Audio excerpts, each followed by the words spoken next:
Hey guys, welcome back here to another edition of The Fishing Teacher, and really appreciate you guys watching today's video and spending a little time with me today. We are going to be talking about trolling motor operation in today's video. Now this is one thing we have not done on The Fishing Teacher yet, and it is probably, I'm going to guess, and it's, if you have a boat, it's probably the biggest overlooked aspect of fishing as far as something that can attribute to your fishing success. So I'm going to go over some really key points of it and sort of give you guys some tips and advice that will help you become better on your trolling motor, which is going to lead to a lot more fish there too. So also guys, before we get started, I just want to thank everybody that has been helping support The Fishing Teacher here. If you're wanting to do that and go a little bit further, you can become a channel member here at The Fishing Teacher. All you have to do is go to the home page and click the join button. It gives you information with that. And also a good way to support the channel is by checking out our Fish the Moment Lake Map breakdowns and using our Tackle Warehouse link. I'll put all that in the description of this video. So that's a good way to give back here. So much appreciated. Okay guys, trolling motor operation. It's, I'm guessing, in my opinion, there's two elements in bass fishing or in fishing in general that really are going to allow you to have a lot more success in a short period of time. And number one is learning to be a good caster. Number two is learning how to be good on your trolling motor. And both of them are just almost as important here. So I want to give you guys some examples on why it's super important to get good on your trolling motor. When let's say for example, you're working down a stretch of shoreline and you've got a boat dock you're coming up on, or maybe you see a big laydown tree in the water or something like that, and you know it's a pretty high percentage area to get a bite on. Now, what's going to happen there is the success that you have fishing that piece of cover is going to be completely dictated by how you position your boat. And the way that you position your boat is going to be dictated by how you come into that piece of cover with your trolling motor. And there's a lot of variables to consider, because when let's say you're approaching that piece of cover and you're getting, maybe, 100 feet away from it, you've got to consider the wind speed and the wind direction, how that's going to push your boat. If you have an aluminum boat, your boat's going to get pushed quicker than a fiberglass boat. So you got all that factor to consider in. You also have, if there's any current involved, current could play a factor in how you're approaching that too. And then maybe you have to look at the shade, which direction is the sun coming down in terms of throwing shade off on a piece of cover like that, which is going to be a key area. And then finally, when you get close to that piece of cover, you have got to come into that cover at precisely the right speed.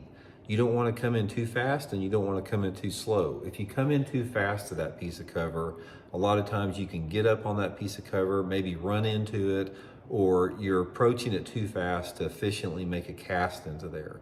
So learning how to come in at just the right speed is going to be a critical element of that, because also if you don't come in at the right speed, you're going to not be as efficient in covering water, and you're going to be too far away from the piece of cover. So you have got to learn to use that trolling motor and take in every environmental factor and come in at the right angle and be able to glide the boat onto that piece of cover, have it stop where you can make the perfect distance cast. Now the perfect distance of cast, it depends on if you're casting, if you're flipping or pitching. So some techniques are going to require being closer or further away from that piece of cover.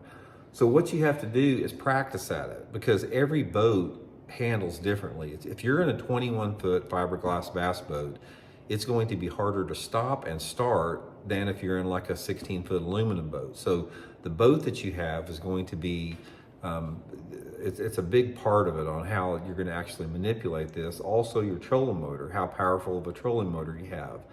But the only way that you can get good at this is taking the time and just doing it. And the way you do that is like anything else you learn in fishing, is don't take anything else in the boat and just do it.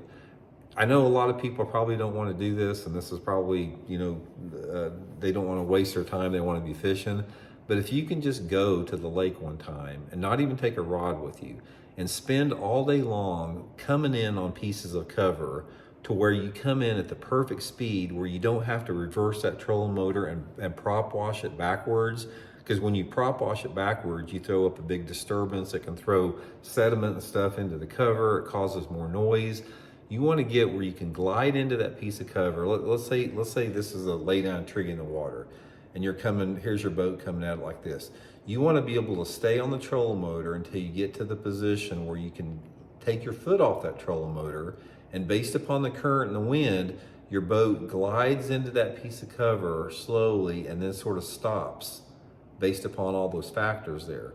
The less that you can use the trolling motor, the better, because when you're 20 to 40 feet away from a piece of cover and you hit that trolling motor, those fish know you're there. They can sense it from a long way away. So the more stealthy that you can be is going to be a lot more efficient with that. And also, when you're approaching the cover, guys, take some time to analyze that piece of cover before you get up on it.